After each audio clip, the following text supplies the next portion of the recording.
नमस्कार दोस्तों। तो साल 2026 की यह तपती गर्मी सिर्फ मौसम की वजह से नहीं है, बल्कि मिडिल ईस्ट में मचे उस घमासान की वजह से है जिसने पूरी दुनिया की धड़कनें बढ़ा दी हैं। ईरान और इजराइल के बीच जो तनातनी चल रही है, उसने भारत के सामने एक ऐसा संकट खड़ा कर दिया है जिसके बारे में शायद ही किसी ने सोचा था।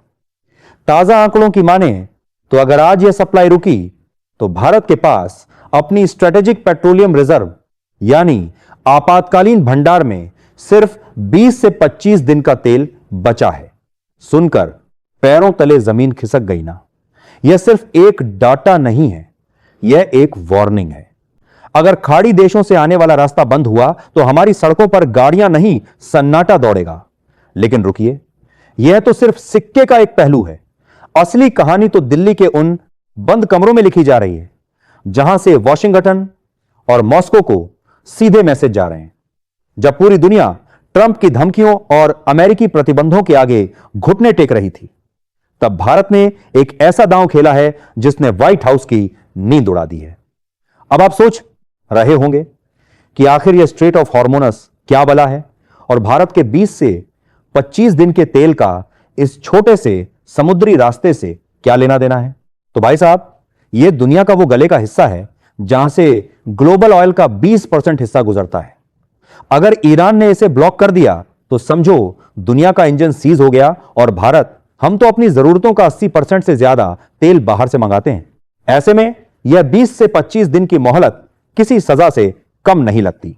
लेकिन भारत चुप बैठने वालों में से नहीं है। दोस्तों, इस पूरे के पूरे घटनाक्रम का सबसे बड़ा मास्टरमाइंड अब आ चुका है। बताएंगे आपको इस वीडियो में। तो दोस्तों, आपसे एक छोटा सा निवेदन है, अगर आप भी अपने देश से प्यार करते हैं तो चैनल को सब्सक्राइब जरूर करें, क्योंकि लोग कॉमेडी शो जैसे चैनलों को खुलकर सपोर्ट करते हैं और जब बात आती है अपने देश की तो कोई खुलकर सपोर्ट नहीं करता। अगर आप भी सच्चे भारतीय हैं तो चैनल को अभी सब्सक्राइब करें, कमेंट में भारत माता की जय जरूर लिखें। दोस्तों, आज पूरी दुनिया सांस थामे बैठी है क्योंकि ईरान अपने अस्तित्व की सबसे बड़ी लड़ाई लड़ रहा है। खामेनेई की मौत के बाद ईरान ने दुनिया को साफ साफ बता दिया है कि वह कभी घुटने नहीं टेकेगा। कल्पना कीजिए, जहां कभी क्रांति की आग जलती थी, आज धमाकों की गूंज और आग की लपटें हर तरफ फैली हुई हैं। अमेरिका और इजराइल के संयुक्त हमलों ने ईरान के सुप्रीम लीडर को शहीद कर दिया, लेकिन इस शहादत ने ईरान के लोगों में एक ऐसा जज्बा जगा दिया है जो दुनिया को हिला रहा है। खामेनेई साहब की उम्र 26 साल थी, लेकिन उनका साया ईरान पर 36 साल से था। अब उनकी मौत के बाद ईरान 40 दिन का शोक मना रहा है। यह कहीं नहीं, लेकिन शोक के साथ साथ बदले की आग भी सुलग रही है। दोस्तों, अब हम वीडियो के दूसरे पैराग्राफ में आ चुके हैं, जहां असली कहानी शुरू होती है। लेकिन उससे पहले एक छोटी सी रिक्वेस्ट, अगर आप इस खबर को लेकर उत्सुक हैं, अगर आपको लगता है कि ईरान की यह लड़ाई सिर्फ ईरान की नहीं बल्कि पूरी दुनिया के लिए एक बड़ा सबक है, तो अभी चैनल को सब्सक्राइब कर लीजिए। बेल आइकन दबाकर ऑल नोटिफिकेशन ऑन कर दीजिए। बेल आइकन का नोटिफिकेशन ऑन कर दीजिए ताकि अगली अपडेट सबसे पहले आपको मिले। वीडियो को लाइक कर दीजिए, क्योंकि आपका एक लाइक हमें और ज्यादा मेहनत करने की ताकत देता है। और सबसे जरूरी, इस वीडियो को अंत तक जरूर देखिए, क्योंकि आगे जो खुलासे होने वाले हैं वो आपको हैरान कर देंगे। रुकिए मत, स्किप मत कीजिए, क्योंकि हर सेकंड में कुछ नया और चौंकाने वाला सामने आने वाला है। चलिए अब वापस आते हैं उस जज्बे की कहानी पर जो आज पूरी दुनिया को हिला रहा है। यह खबर सुनकर हर कोई चौंक गया। 28 फरवरी 2026 को अमेरिका और इजराइल ने ईरान पर भयंकर हमले किए। मिसाइलें, ड्रोन और बमों की बौछार ने तेहरान को तबाह कर दिया। खामेनेई साहब के साथ उनके परिवार के कई सदस्य और टॉकिक परदेशकर हैं। पीस सिक्योरिटी अधिकारी भी शहीद हो गए। ईरानी मीडिया ने इसे बड़ी साजिश बताया और कहा कि यह हमला बिना किसी चेतावनी के हुआ, लेकिन ईरान ने जवाब देना शुरू कर दिया है। अब सवाल यह है कि ईरान आगे क्या करेगा। क्या वह सिर्फ बचाव में रहेगा या पूरी ताकत से पलटवार करेगा? आज इस वीडियो में हम इसी पर गहराई से बात करेंगे। साथ ही बताएंगे कि भारत इस पूरे मामले में क्या कर रहा है। क्या तीसरा विश्व युद्ध शुरू हो सकता है और दुनिया का भविष्य क्या होगा? लेकिन वीडियो शुरू करने से पहले आप कमेंट में जरूर बताएं कि ईरान को क्या करना चाहिए। आप ईरान के साथ हैं या अमेरिका और इजराइल के साथ? अपनी राय जरूर शेयर कीजिए, क्योंकि यह आपकी राय है जो हमें ताकत देती है। देखिए दोस्तों, ईरान की स्थिति आसान नहीं है। तेहरान में धमाके हो रहे हैं, इमारतें ढह रही हैं, लोग भाग रहे हैं। तस्वीरें देखकर लगता है जैसे कोई युद्ध की फिल्म चल रही हो, लेकिन यह हकीकत है। अमेरिका और इजराइल ने कहा था कि वे ईरान के परमाणु कार्यक्रम को खत्म करना चाहते हैं। राष्ट्रपति डोनाल्ड ट्रंप ने साफ कहा कि ईरान के पास कभी परमाणु हथियार नहीं होंगे। लेकिन क्या यही वजह थी या फिर पुरानी दुश्मनी? ईरान और अमेरिका के बीच विवाद दशकों पुराना है। 10,869 की क्रांति के बाद से दोनों देश एक दूसरे के खिलाफ खड़े हैं। इजराइल तो ईरान को अपना सबसे बड़ा दुश्मन मानता है।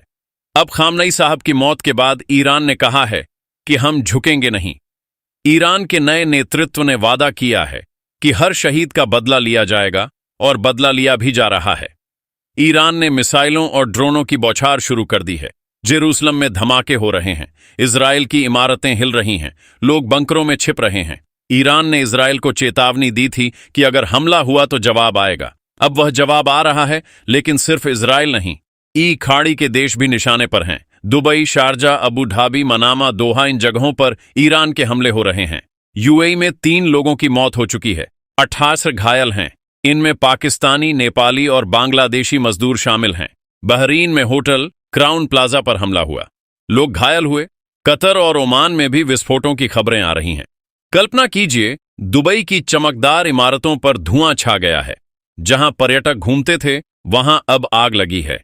ईरान कह रहा है कि हम पड़ोसी देशों पर हमला नहीं करना चाहते, लेकिन अगर आप अमेरिका को अपने एयरबेस इस्तेमाल करने देते हो तो हमें क्या करना है? हम सिर्फ उन बेस को निशाना बना रहे हैं जहां से हमारे खिलाफ हमले हो रहे हैं। ईरान का यह जज्बा देखकर दुनिया हैरान है। उसके अपने देश में सैकड़ों लोग घायल हैं, मौतें हुई हैं, लेकिन वो रुका नहीं है। ईरान ने अमेरिकी एयरबेस पर भी हमले किए, ड्रोन गिराए गए। यह बात वॉशिंगटन और ब्रुसेल्स दोनों अच्छी तरह जानते हैं, इसलिए वे भारत को नाराज करने का जोखिम नहीं ले सकते। जैसे जैसे साल आगे बैराश रहा है, भारत की रणनीति अब केवल तेल जमा करने तक सीमित नहीं रही, बल्कि हमने अपनी रिफाइनिंग क्षमता को उस स्तर पर पहुंचा दिया है जहां हम दुनिया के लिए एक सेंट्रल हब बन चुके हैं। और यही वजह है कि रूसी कच्चा तेल हमारे यहां आता है और यहां की मशीनों में तपकर शुद्ध होकर डीजल और पेट्रोल बनकर वापस पश्चिमी देशों की ओर रवाना हो जाता है, जो एक ऐसी कूटनीतिक ढाल है जिसका कोई फिलहाल किसी के पास नहीं है। विशाखापत्तनम और मंगलुरु की उन अंधेरी और गहरी गुफाओं में जो तेल जमा है, वह केवल ईंधन नहीं है, बल्कि भारत के स्वाभिमान की वह पूंजी है जो युद्ध के समय हमें झुकने से बचाएगी। और अब सरकार ने इस भंडार को दोगुना करने के लिए जो नया खाका खींचा है, उसमें ओडिशा के चांदी खोल जैसे स्थानों को भी शामिल किया जा रहा है, ताकि देश के पास कम से कम 3 महीने का सुरक्षित बैकअप हो। इस पूरे खेल में चीन की चुप्पी भी बहुत कुछ कह रही है, क्योंकि चीन भी रूस से तेल ले रहा, लेकिन भारत जिस तरह से रूस और अमेरिका के बीच संतुलन बिठाकर अपना रास्ता बना रहा है, वह चीन के लिए एक बड़ी सिरदर्दी बन गया है। क्योंकि भारत अब ग्लोबल साउथ की आवाज बन चुका है और दुनिया के विकासशील देश अब भारत की ओर देख रहे हैं कि कैसे बिना किसी गुट में शामिल हुए अपनी ऊर्जा जरूरतों को पूरा किया जाता है। तेल की इस लद्दाई में भारत ने डिजिटल पेमेंट और लॉजिस्टिक्स के मोर्चे पर भी भारी निवेश किया है, ताकि अगर कल को स्विफ्ट सिस्टम जैसी बैंकिंग पाबंदियां रूस पर और केडी ही की जाएं, तो भी हमारा व्यापार प्रभावित ना हो और हम सीधे खातों के जरिए लेन देन जारी रख सकें, जो हमारी बढ़ती हुई तकनीकी ताकत का सबूत है।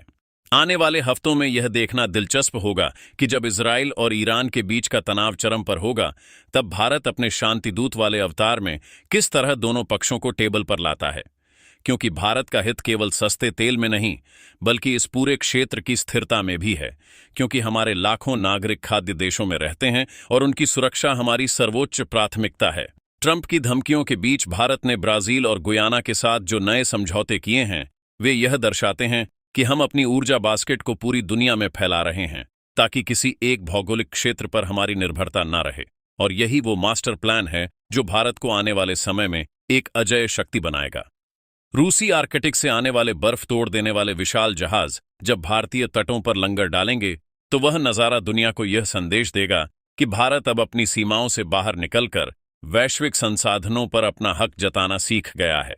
और अब कोई भी प्रतिबंध या कोई भी युद्ध हमें अपनी विकास की गति को बढ़ाने से नहीं रोक सकता। भारत का यह नया आत्मविश्वास उसकी ऊर्जा सुरक्षा की मजबूती से ही आ रहा है, और यह कहानी अभी बहुत लंबी चलने वाली है, क्योंकि हम अब सिर्फ एक उभरती हुई अर्थव्यवस्था नहीं, बल्कि एक ऐसी निर्णायक ताकत है जो दुनिया के भविष्य की दिशा तय करने में सक्षम है। और इस पूरे घटनाक्रम में आम भारतीय का सहयोग और सरकार की दूरगामी सोच ही हमें उस मुकाम तक ले जाएगी जहां हमें किसी बाहरी शक्ति के आगे हाथ फैलाने की जरूरत नहीं। पीढ़ी डेगी भारत की इस ऊर्जा यात्रा का अगला चरण अब हाइड्रोजन क्रांति की उस दहलीज पर खड़ी दीदा है, जहां पानी और सूरज की रोशनी मिलकर देश की शक्ति का नया आधार बन रहे हैं। क्योंकि सरकार ने अब नेशनल ग्रीन हाइड्रोजन मिशन के जरिए उन तमाम बेड़ियों को तोड़ने का फैसला कर लिया है जो हमें कच्चे तेल का गुलाम बनाए रखती थी। गुजरात के कच्छ से लेकर तमिलनाडु के तटीय इलाकों तक अब विशालकाय इलेक्ट्रोलाइजर्स लगाए जा रहे हैं, जो भविष्य के इस बेदाग ईंधन को तैयार करेंगे ताकि हमारे भारी उद्योग और लंबी दूरी के जहाज बिना किसी खाद्य देश की मदद के अपनी मंजिल तक पहुंच सकें। और यह बदलाव इसलिए भी जरूरी है क्योंकि जब दुनिया के बाजारों में तेल की कीमतें आसमान छू रही होंगी, तब भारत अपने आत्मनिर्भर इकोसिस्टम के दम पर वैश्विक अर्थव्यवस्था का नेतृत्व करेगा।